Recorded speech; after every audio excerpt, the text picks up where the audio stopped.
Marcos, John, and Clarice pick up Erg for an all-mutant conference about the inner circle.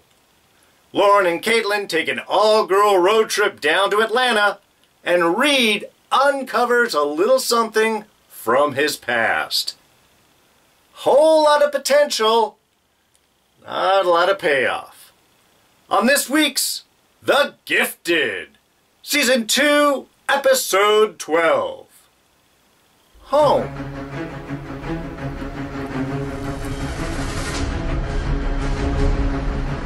Hey everyone, D here, and welcome to this week's review of The Gifted. So, as always, spoilers are ahead. Alright, so, this week, I'm a little two ways on this week. I mean, I guess in some ways it felt rote. It felt like kind of a standard episode with some really disappointing parts, honestly. I mean, it's opening up with a flashback, as these shows, the series does tend to do. A little, insight into Clarice's youth there, living with her foster parent with the foster kids, and we're finding out later that, the foster father took some extra money in by fostering kids with X genes, but was an ass and violent and a bully and took it all out on them, and that eventually cost Clarice her sister. Went a very kind of sad story. You knew things weren't going to go well. Just the whole setup they did was just waiting as the episode went out to see how that was going to end up playing out.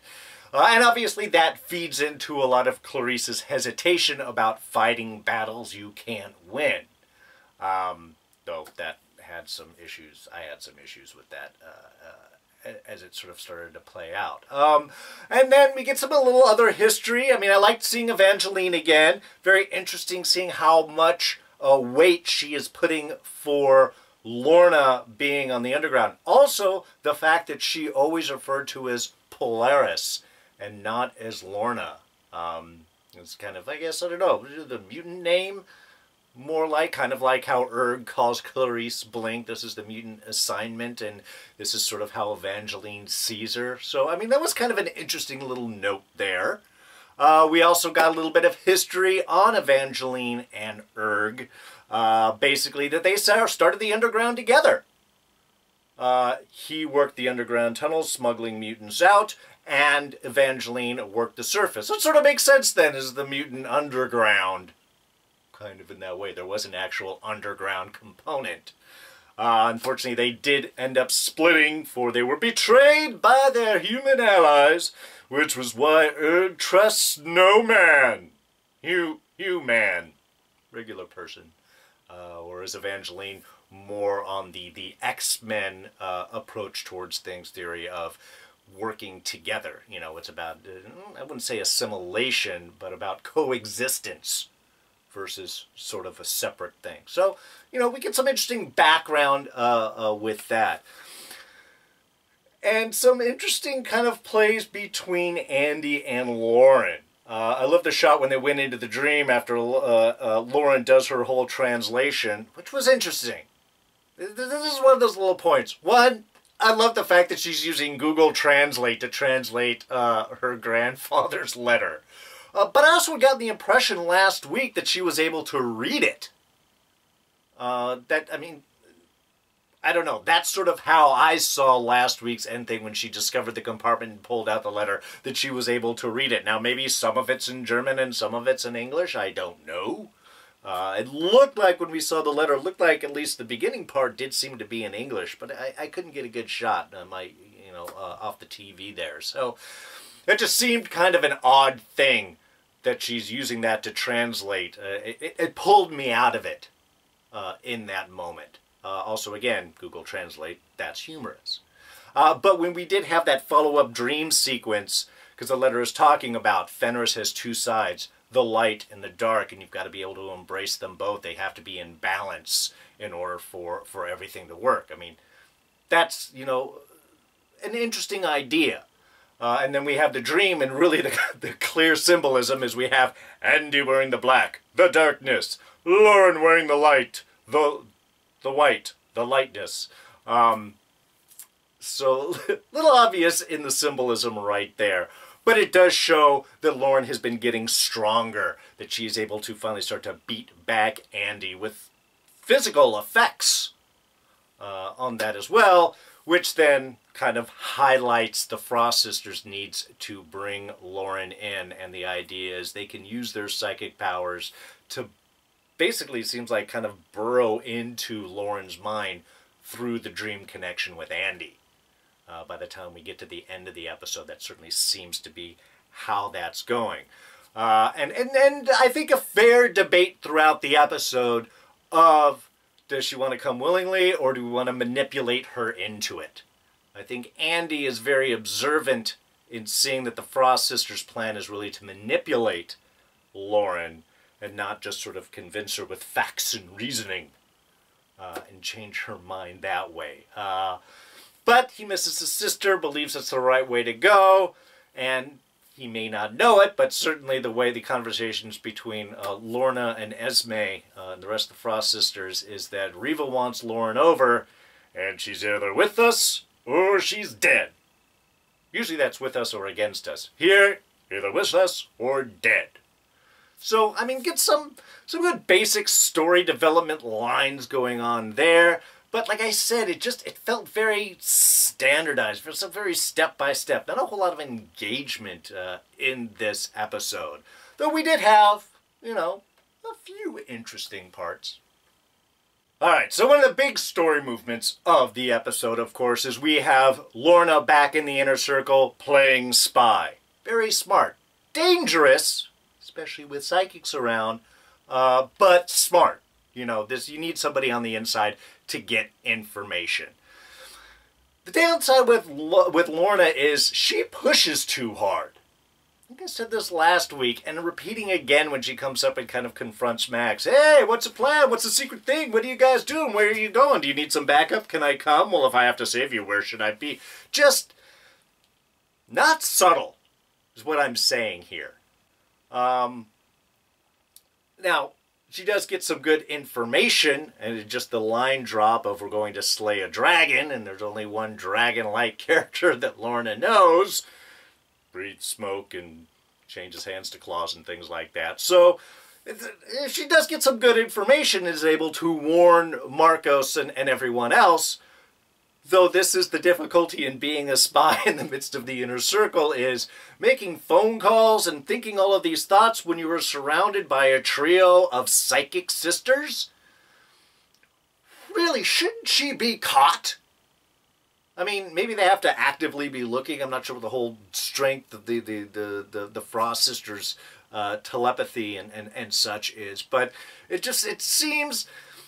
To me, this is one of those where if her little headrest there is actually a gift from the metal, a gift from her father, and it actually behaved a bit like Magneto's helmet does, which is to block out psychic connections, telepathy, and things, basically defense against Charles for Magneto. But for Lorna, that would be the perfect thing. Be wearing that damn thing all the time if that was the case, and I think that would be a good element for them to sort of bring up, I think. But she's not wearing it right now, and so she does seem to be pretty open to it. But that's it. When she's on the phone with Marcos, all I'm thinking is like, is this smart? I mean, even when she was sort of watching the training and the team to be able to let go, we had the Frost sisters right there. I mean, 10 feet from her, and she's looking to get information. Maybe she's just got good mental control, which, again, also would be good to know. But really, I don't know, I'm half nervous for her and half like, shouldn't something be coming up out of this? They're probably saving it for another week or two for Lorna to be discovered in that aspect. Yeah, so able to get the information, able to warn Marcos and everyone, who, of course, have to accelerate to get to the meeting place because everyone's out of radio contact. Can't use phones. But that does get us to our Scene of the Week for this week. And of course, that is the massive mutant battle between the Inner Circle hit team and Evangeline and the rest of her mutant game, going face to face, heading off, Massive mutant. I'm kidding, of course. Not the scene of the week. Because we didn't see that. No. We see a building with smoke coming out and emergency services pulling body bags out. It was so disappointing. Really. I mean, it's just... I mean, yeah, you get a little bit of a mutant battle between Erg and Thunderbird, you know, arguing about, you know, should we fight, should we stay, should we run? You don't care about the... I didn't care about any of that. It was dumb.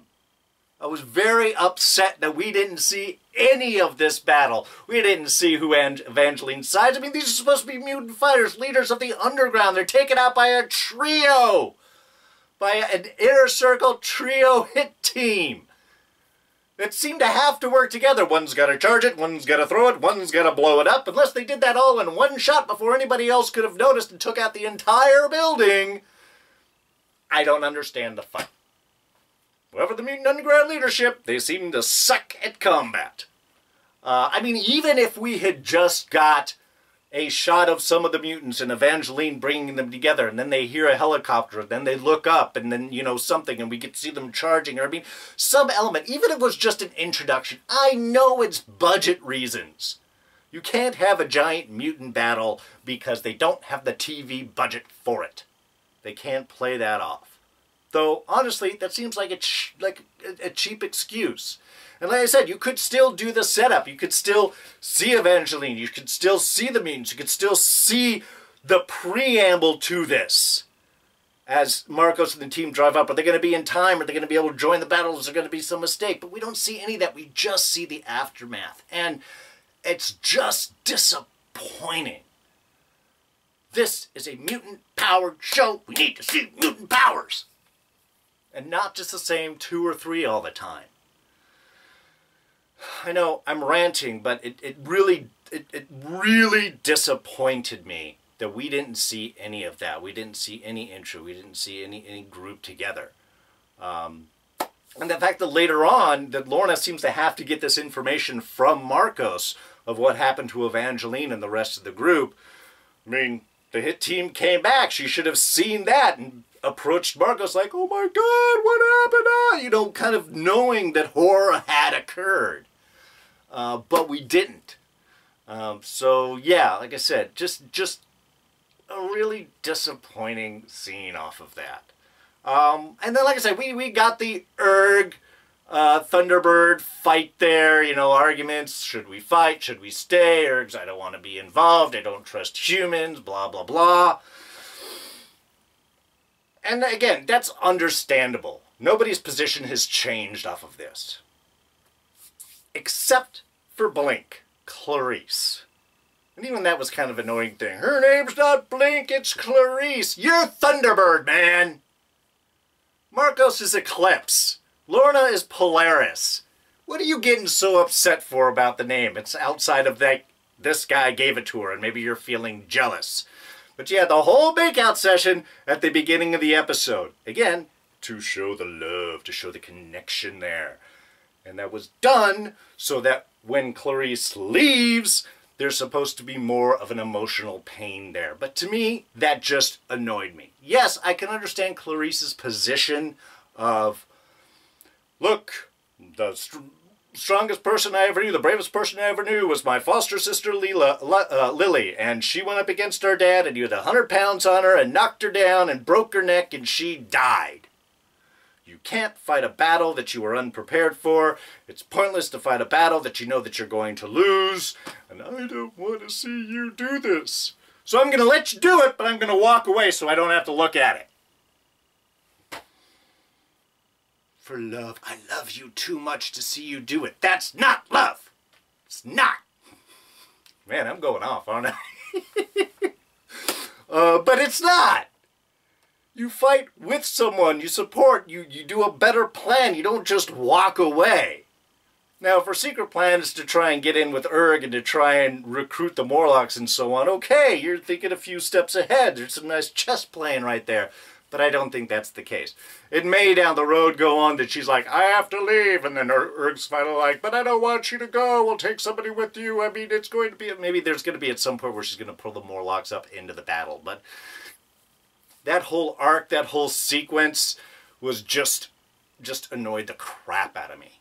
I didn't like seeing it. I don't believe that it should be the motivation for the characters. And like I said, the whole giant battle I was hoping to catch at least some of. We didn't get anything on. So, kind of disappointment all around on that particular storyline. Now, Reed seems to have a secret history with this music box that he has apparently forgotten and is only now remembering. I like how the sort of box is calling to him. He's even in the other room and he can hear it. He's interacted. He's been annoyed with the box, but I don't know, maybe it's just been around long enough. This is some of the writing issues and problems they have. You know, he's around the box for a while, he's complaining about it, doesn't want to hear it, doesn't want to hear the music, but only now that everybody's left and he's left all alone. Now the box calls for him. Reed, remember when you were a boy? We punched people together. But still, to me it was kind of an interesting idea though. That there is a sort of secret history. He does sort of remember as a boy finding this box, looks like probably in his dad's safe or something like that, pulling it down, listening to the music, and it's encouraging, you know, as he's reading the Google translation of the letter. I'm sorry, it still gets me. But it's all about power. Power lives within us. You cannot deny it. It's part of your heritage. You know, and thinking, you know, maybe being around the box kind of pushed him to be more powerful, to stand up, to be more of a thing. And then I'm guessing being away from it, his dad hiding it, you know, as he's gotten older, he just sort of forgot about it. Maybe that's one of the extra little protection layers that are involved in this box. But it does also seem to be summoning his powers out of him. Kind of pushing, forcing him to use more of his medicine, which of course he's going to run out of faster, which means then he's going to have powers that he doesn't know how to deal with. Also something that the sisters were using with Andy. We understand that your father, he's got medicine and he's going to run out. We have the best doctors. I mean, you got to use whatever temptation that you have, I suppose. But it's just kind of an interesting idea there of this calling, this object calling, this secret level with the family and so on, this larger connection. It was just, again, it's a small little archy part of the storyline, but interesting. That's one that sort of had potential to go forward with, because this is something that, and I've mentioned it before, Reed suppressing his powers is not going to end well. So medicine's going to run off and everything is all suppressed, then it's going to come out even stronger and larger and he doesn't have a way to control it. Kind of wish that maybe as part of the meeting that there was maybe some teacher was going to come up that Reed was going to connect with. Obviously not, because they're all dead now, apparently. But yeah, as I said, just kind of an interesting small little arc there. Love that further family connection. It's not just calling to the kids, it's calling to Reed as well. And I think this is something that, you know, pretty soon is going to have a big payoff. I hope. Fingers crossed. And of course, we had our mom and daughter road trip to Atlanta to go see Uncle Danny and try and get a little bit of information. Danny, a lawyer, we have seen him before back in season 1, right? They sort of implied to that. I barely remember the guy. But yeah, kind of a fun little intro. I love the moment where where Caitlin comes up to him. He's like, "Ah, you're dead. We had a funeral and everything." And then later on complaining about the whole music thing. How can you complain about the music when you didn't even bother showing up to your own funeral? Usually you are at your funeral in a box and dead. So you can't really complain about anything at that point anyway. But yeah, it just kind of like the idea going out trying to get some information. It seemed all very sketchy from the get-go. But when you're dealing with the inner circle, you need to get as much info as you can. And if you have some people that can connect up on the inside, Homeland Security, worried about the terrorist group, certainly want some information because Andy's involved with said terrorist group, I guess you got to take the chances that you can.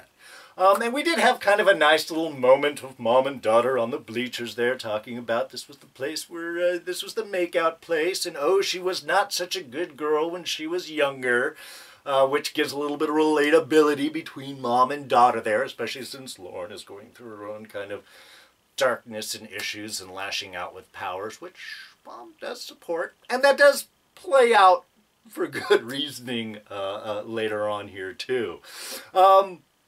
Which, of course, all of that begins what is, in fact, our actual Scene of the Week for this week. And that is, in fact, that whole sequence.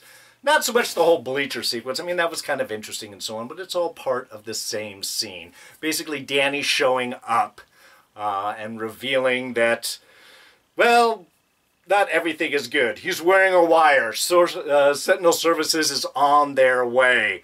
And we do get the great big battle, but it's really, I mean, it's all of it, because we do get some information. That Homeland Security, compromised. The Attorney General's office, compromised. Congress, possibly compromised. Reva has her fingers in anything. Even that the moment that when he mentioned her name, within minutes, he found himself in handcuffs being talked about. So Reva's got her fingers in everywhere. And especially if she is working with Benedict Ryan, as we know that she is, who also has connections and fingers everywhere. This does show how the size of the issue that the Mutant Underground is up against. They really are outnumbered. They really are outgunned. They're completely out of their league. Still have to do the fight. You can tell Clarice there. But yeah, just that information, that idea that what they're up against is so much bigger, so much larger, that they already knew everything. And just suckering Danny in order to get Caitlin and Lauren. That is some good information. That's some good intel. And then it's time to get the hell out of there, because Sentinel Services is rolling up. And we do get a great little mutant battle there. We do get to see Lauren with her plates of death, discs of doom, however you want to call them. Just take it out, just cutting off parts of the cars. And Dad, Mom put it in, you have a gift. You're a strong woman with a gift of taking out police vehicles. And you can see kind of the obsession where she got into it. She was getting carried away. Why Caitlin came out and fired 2 or 3 shots off at the cops, I don't know. She just wanted to be partly involved with it. It seemed pointless. I don't think she actually really wanted to kill any of these people, so don't fire a gun unless you want to, or you're a really good shot. I know she's been working out. Kind of like that, doing a little Linda Hamilton thing. Plus, but really, you know, having to be the person to pull Lauren in. Great. Attack them, give us some cover, put up your shield so they can't shoot us, and then we got to get out of here. Kind of an over-easy escape, though. I mean, I think Reed was right. It's like, how did you get out of there? It wasn't just taking the vehicles out. It wasn't just the bulletproof. Once you leave, there's got to be helicopters. They got to have radio. They can identify the vehicle. All that was sort of just easily sort of forgotten about. I mean, even if they had just showed us them changing vehicles, doing something to evade, you know, they just make it a little overly simple. And that's one of the problems that I have with this show, is they do tend to overly simplify some of these issues. Just getting away from that caravan of Sentinel Services, that's only stage 1. They got radios. They can identify the vehicle that you're driving. Right? Gotta have helicopters, right? Something? Anyway, it was still a cool scene. I mean, I love seeing Lauren's little action. I love seeing her commitment. I love that sort of darkness stepping into her, and yet she's able to pull back. She did need her mom to do that, and she does acknowledge that later on. Thank you for pulling me back. And I did like the little connection that we saw with Andy afterwards. She's like, is something going wrong? My heart's racing. I mean, we're seeing this, again, larger connection between Andy and Lauren. That it's not just in the dreams, it's not just when they're close. Now it's strengthening even over distances, which is really going to make their eventual pairing up. Hopefully Andy will pull his head out of his ass and do that. I think going to be really good. Really strong, very eventful, though. I'm sure they'll have to undercut it at that point anyway for story reasons. But it's still a great scene, good little action, and some very important information for the Underground to know what really they're up against. The size and scope of their enemy, which is kind of everything right now. Alright, and I've got one other little final kind of comment on the show, a little undercutting myself here, and that has to do with the Morlocks. Can we please see, give me one Morlock, even in the background of the whole underground, with a full body makeup. Doesn't have to be a dragon, could just have scales or a body of jello or some block thing, a rock monster, even. Somebody who looks like a demon. Anything! Every shot we have of the Morlocks, they're just regular looking people. They're supposed to only have the mark if they're not obvious mutants. And that's the one thing about, I mean, historically, comic-wise, that is the Morlocks. They are the people that cannot pass for human. That's why they're in the underground. That's why they have pulled away. They have very obvious external mutant characteristics. They can't hide. That's why they're underground. And yet, every shot we get of the Morlocks, they're all just regular humans. Urg, I think, is the only person we have seen with even a prosthetic of a sort, and that's just sort of a simple one. Nothing. I mean, I think maybe the first time we saw a guy with some weird hands. But that was it. And it's one of those things that really frustrates me, especially when we got the scene of Clarice down there and she's looking around. Thanks for having me in with this horrible glue and cornflakes meal. Yummy. And seeing the little families around and, oh, it's kind of touching. These mutants have a place to go. They can hide upstairs. I mean, you don't need the mark. You could pass. You could go and get supplies without that mark on your face. So, I know. It's a personal thing, and I completely understand that. And I know that like like the Giant Mutant battle we didn't see this episode, that it all comes down to budget. At least I hope it does, and not just some sort of creative decision-making, because those would be bad creative decisions right there. But seriously, we need to see Morlocks that look like Morlock mutants, and not just regular people with an M carved in their face, or burned in their face, branded, whatever it is. It just, I gotta say, just one. Just give me one. I don't need a lot. I don't need a whole army. I just need one. You can even put them in the far background. Maybe even just a figure you can have lights. Do them in shadow. Something. Give me something. Give me a reason why these people are living underground like this and not just getting away. Because otherwise, again, really, really frustrating. Alright, I guess I ranted for enough of an episode. I like the series. I like the show. I like the characters. These are just, there are some things where really it seems like we as an audience are being undercut. We've been promised certain things and we're not delivering it. Instead of what we are getting a lot of angsty emotional drama, which is fine. I understand. That's part of what the show needs. Certainly have enough of the credits are about to run. Let's have the emotional song going in the background while we do little flashes of everyone. God, I hate that. But I want them to put quality behind this. I want them to put effort behind it. S.H.I.E.L.D. so much more. We see so much more than we do with this. I love Agents of S.H.I.E.L.D. So, just gotta say, just really frustrating to see to undercut what I believe is great potential for a show. I would like to see a little bit more. But storyline, I mean, things are moving forward. There's only 4 episodes left. 13, 14, 15, 16, yeah. 16 total episodes this season, so there's only 4 episodes left. So we got to get some action moving forward. We got Lorna on the inside.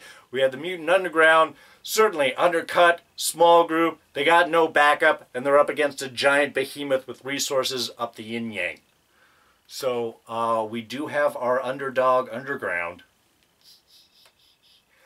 which is good from a storyline perspective. Always gets us going, and certainly I would love to see them completely turn out. And I'm sure that Blank is going to show up and probably grab a few Morlocks, maybe even Urg with her, in order to do this big final battle. Because otherwise, if you let the Inner Circle win, you've got purifiers running around everywhere. You got the Inner Circle mutants. Things are not going to end well for the Morlocks or anybody else out there. It's going to be all-out war, which the people on top always love.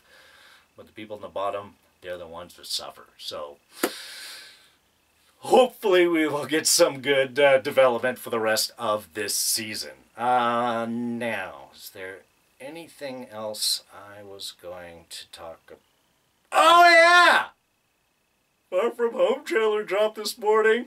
Did you guys check it out? This looks so good. Love seeing Jake Gyllenhaal as Mysterio. Just a quick little shot of him was awesome. But it gets us that same kind of John Hughes-ish flavor. I love the kids on European vacation, and then Nick Fury showing up. Also awesome. So really got me pumped. Really got excited to see this. I know it's post-Endgame, and we didn't really sort of dwell on that. There's a few Easter eggs some people are talking about with Tony Stark and everything like that. Don't really care about that. I'm just going to accept this is going to be its own little world, and I'm going to wait till everything comes. So we got Captain Marvel coming up in March, then we got Endgame coming up in April, and then we got Far From Home dropping July 5th. It's going to be a good year. But that is going to wrap us up for this week. Thank you so much for joining me and listening to my long rant here. And if you enjoyed it, the review and or my rant, please go ahead and hit that like button. Thoughts, ideas, and comments, you know where to put them. Right down in the section below. What do you guys think of this episode? Do you feel you were undercut? Are you enjoying where the storyline's going? And what do you think of the Spider-Man trailer? Any of your thoughts, drop them down in the section below. You can always catch me on Twitter and Instagram. I am at Darren Jakes. Please subscribe if you're not. It's quick and easy. It's a one-button press. We got the rest of the Gifted. We have Walking Dead returning next month. We've got American Gods coming back in March. We got the final season of Game of Thrones coming on in April. New thing every month. Very excited. Don't miss any of those reviews, and you won't. If you're a subscriber, just click this button right here. And we'll throw up a couple of our other reviews right here, and you can check those out. So, that's going to be it for me. I'm D, and I'm out of here. Catch you guys next time. Bye-bye.